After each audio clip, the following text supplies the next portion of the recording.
हाय दोस्तों, कैसे हैं आप सभी। मैं डॉक्टर आनंद व्यास फिर से अपने YouTube चैनल पर आप सभी का स्वागत कर रहा हूं और आशा कर रहा हूं कि सभी ठीक है, मस्त हैं, एंजॉय कर रहे हैं। और मैं आ चुका हूं investment analysis and portfolio management subject के ऊपर और अपन इंपॉर्टेंट क्वेश्चंस की सीरीज चल रहे हैं। तो मैं क्वेश्चन नंबर 6 पर आ चुका हूं। काफी इंपॉर्टेंट क्वेश्चंस की सीरीज रहने वाली है। सारा डर मैं इससे निकालने वाला हूं। पूरे 14 क्वेश्चन आने वाले हैं इस अंतिम प्रहार में। देखो ज़्यादा है, ज़्यादा इसलिए रखे हैं ताकि मैं नहीं चाहता कि कहीं भी इफ एंड बट की गुंजाइश रहे कि इस बार क्वेश्चन ना बैठे, ऐसा बिल्कुल ना हो। बिल्कुल मैंने 100% एश्योरिटी के साथ ये बनाने की कोशिश करी और 90% मैं गारंटी दे रहा हूँ।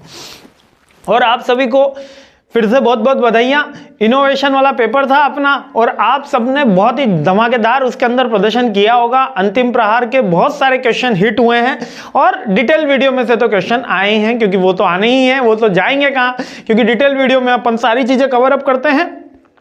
लेकिन आप सबने बहुत अच्छा पेपर दिया है, आपका बहुत अच्छा पेपर गया है। आप सभी वास्तविकता में बहुत मेहनत कर रहे हैं और यकीन मानिए इसी तरीके से आपके सारे आगे आने वाले पेपर भी बहुत अच्छे जाने वाले हैं। आप हार्ड वर्क कर रहे हैं, आपको सक्सेस मिलनी ही है, ये मेरा पूरा आश्वासन है।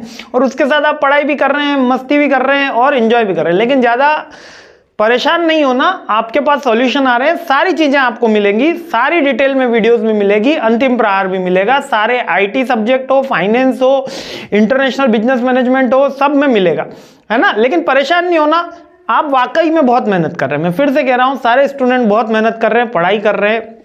आप सबको बहुत बहुत फिर से शुभकामनाएं। आप इसी तरीके से मेहनत करते रहिए, आपके एग्ज़ाम अच्छे जाएंगे। ये मेरी मेरा और मेरी पूरी टीम की तरफ से ये कह सकते हो कि इच्छा है ना, और हमारी दुआ भी कह सकते हो, है ना। तो बहुत अच्छे आपके एग्जाम जाने वाले हैं। डायरेक्ट छठे क्वेश्चन पे अब आ जाते हैं, है ना। तो 6 क्वेश्चन है पीई रेशो का। एग्जाम के पॉइंट ऑफ व्यू से पीई रेशो एक मोस्ट इंपॉर्टेंट टॉपिक कहलाता है कि प्राइस टू इक्विटी रेशो क्या है।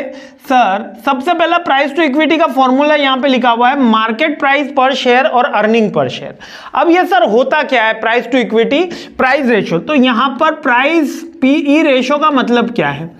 पीई रेशो का मीनिंग पहले सीखते हैं, उसके बाद इसको कैलकुलेट करना सीखेंगे। पहले तो मैं आपको इसका मीनिंग बताऊंगा, ठीक है। मीनिंग ये कह रहा है पीई रेशो का कि जो मेरा इन्वेस्टमेंट है ना, जो मेरा इन्वेस्टमेंट है एक्चुअल में मैं उसके लिए ओरिजिनल एसेट्स की वैल्यू क्या है, ओरिजिनल एसेट्स की वैल्यू क्या है। सपोज मैं अगर किसी कंपनी का पीई रेशो 15 है, कितना है 15 है, तो मैं 1 रुपए के लिए 15 रुपीज खर्च कर रहा हूं। 1 रुपए की अर्निंग के लिए 15 रुपीज खर्च कर रहा हूं, ये इसका मतलब है। मतलब 1 रुपए की अर्निंग के लिए कितने रुपए खर्च कर रहा हूं, 15 रुपए खर्च कर रहा हूं। तो क्या ये 15 ज्यादा है, 15 कम है? सारे सवालों के जवाब इसी वीडियो के अंदर रहेंगे। पी रेशो समझ में आ गया। थोड़ा सा बुकिश अब चलते हैं। P ratio helps to investor determine whether the stock company is overvalued और अंडर वैल्यूड, यानी कि कंपनी का जो स्टॉक है वो ओवर वैल्यूड है या अंडर वैल्यूड है, ठीक है। It is earning ratio is a measurement what the market is willing to pay. अब ये निकालते कैसे हैं सर, पी रेशो निकालते कैसे हैं, है ना। जल्दी से इसको निकालना अपन सीख लेते हैं। पी रेशो कैसे निकालते हैं। सबसे पहले ये फॉर्मूला होता है मार्केट प्राइस पर शेयर और अर्निंग पर शेयर, ठीक है, क्लियर हो रहा होगा। और डिवाइड बाय होता है, अब ये अर्निंग पर शेयर निकालना है, इसका फॉर्मूला क्या है, PAT divide by number of share. अब ये पीएटी क्या है, प्रॉफिट आफ्टर टैक्स। पीएटी क्या है, profit after tax, number of shares. अब सपोज किसी कंपनी का, यहां पे मैंने एग्जांपल लिया है, किसी कंपनी का प्रॉफिट आफ्टर टैक्स 2 लाख रुपए और उसके नंबर ऑफ शेयर है 20,000। प्रॉफिट आफ्टर टैक्स कितना है, 2 लाख रुपए। पीएटी कितना है, 2 लाख रुपए और नंबर ऑफ शेयर्स 20,000 है। कितने हैं, 20,000। तो सॉरी, हाँ, तो उसका अर्निंग पर शेयर कितना आया, 10 आ गया। ये 10 आपको निकालने आया, ये 10 आ गया। फिर से देखते हैं, किसी कंपनी का प्रॉफिट आफ्टर टैक्स 2 लाख रुपए है और उसके नंबर ऑफ शेयर्स हैं 20,000। Profit after tax divide by number of share, तो ये अर्निंग पर शेयर आया। अब इसकी मार्केट वैल्यू से कैलकुलेशन करता हूं, है ना। अब इसकी मार्केट वैल्यू से देखो, फॉर्मूले में भी ये करा है मार्केट प्राइस पर शेयर डिवाइड बाय अर्निंग पर शेयर। अब किसी प्रोडक्ट की, किसी मतलब स्टॉक की किसी स्टॉक की मार्केट प्राइस 100 रुपए है, किसी स्टॉक की मार्केट प्राइस 100 रुपए है और अर्निंग पर शेयर अभी अपन ने निकाला 10 रुपीज है, तो उसका पी रेशो क्या आया? 10 आया। पी रेशो क्या आया? 10 आया। इतनी बात समझ में आ गई होगी अब आपको कि पी रेशो क्या आया? 10 आया। किसी भी स्टॉक की मार्केट प्राइस यदि 100 है और अर्निंग पर शेयर अभी अपन ने 10 कैलकुलेट करा था 2 लाख डिवाइड बाय 20,000 करके, तो पी रेशो क्या कैलकुलेट हुआ? 10 हुआ। अब मूल मुद्दा यह आता है इन्वेस्टर्स के सामने, जैसे वहां पे ओवर वैल्यूड और अंडर वैल्यूड लिखा था, कि आपका जो पी है ये आया है 10, तो ये क्या ज्यादा है या कम है?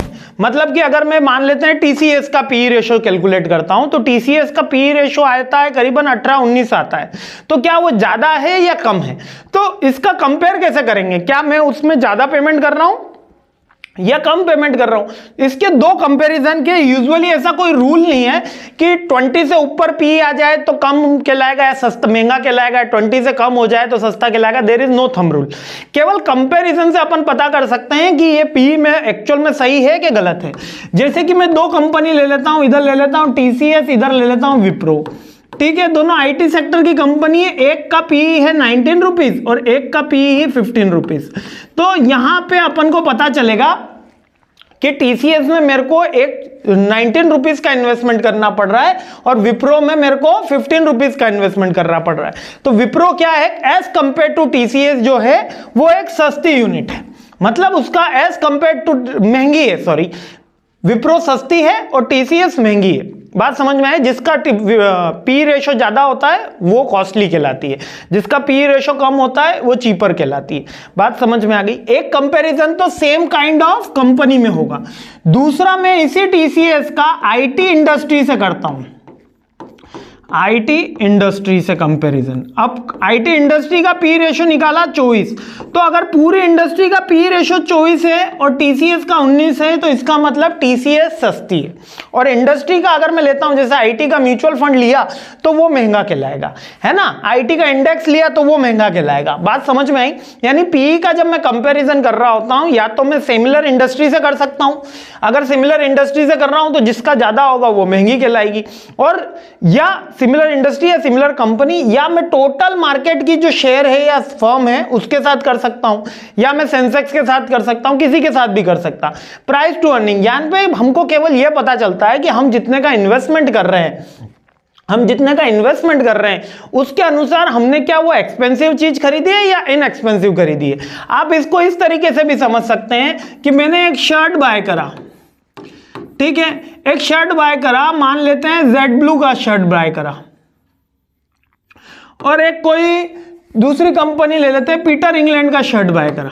तो जेड ब्लू का जो शर्ट बाय करा वो 1500 रुपए में आ रहा है और पीटर इंग्लैंड का जो शर्ट बाय करा वो 1600 रुपए का आ रहा है। तो इसमें से अब अपन को पता चलता है कि जेड ब्लू सस्ता है और पीटर इंग्लैंड महंगा है, अगर दोनों सेम क्वालिटी के शर्ट है ना। वैसे तो क्वालिटी में डिफरेंस होता है क्योंकि शेयर तो सेम क्वालिटी के, बस कंपनी टू कंपनी वेरी कर रही है क्योंकि कंपनी के फंडामेंटल डिफरेंस हो जाते हैं। तो यहां पर 1500 रुपए का जो शर्ट है आप कह सकते हो सस्ता है। इसी तरीके से अगर यह 1500 रुपए की 15 पी होता और यहां पर 16 पी होता तो मैं क्या कहता, 15 P is cheaper than the 16, Z blue is cheaper than the Peter England. और यहीं पे हम इंडस्ट्री का कंपैरिजन भी कर सकते हैं। यानी पी रेशो केवल ये बताता है कि हम जितना इन्वेस्टमेंट कर रहे हैं वो स्टॉक में हमको कितनी अर्निंग हो रही है, और इसके कंपैरिजन से इन्वेस्टर्स और ट्रेडर्स ये डिसीजन ले पाते हैं कि अभी जो करंट शेयर प्राइस है, स्टॉक प्राइस है, वो ओवर ट्रेड कर रहा है या अंडर ट्रेड कर रहा है। यदि वो इंडस्ट्री से ओवर ट्रेड कर रहा है, मान लो कि इंडस्ट्री का जो अप्रैल की इंडस्ट्री है उसका पी है 30 रुपीज, 30 पी आ रहा है, रुपीस में तो नहीं कैलकुलेट करेंगे, 30 आ रहा है। और अगर किसी पर्टिकुलर कंपनी का 15 है तो इसका मतलब वो हाफ है ना। तो यहां पर बहुत सारे डाउट होने चाहिए कि वो हाफ क्यों है, क्या वो नेगेटिव स्लोप की, क्या वो लॉस मेकिंग कंपनी है, क्या चीज हो रही है। ठीक है, आपको सारी माइंड के अंदर बातें आती है तब उसके अंदर एनालिसिस चलता है। अगर 30-30 आ रहा है तो इक्वल पेमेंट हो रहा है, 30-40 आ रहा है तो मतलब कि वो ओवरवेलिंग कंपनी है, मींस कि वो ज्यादा ग्रोथ करने वाली है। ये सारी चीजें हमको पी रेशो से मोस्ट फंडामेंटल एनालिसिस किया जाता है ट्रेडर्स के थ्रू।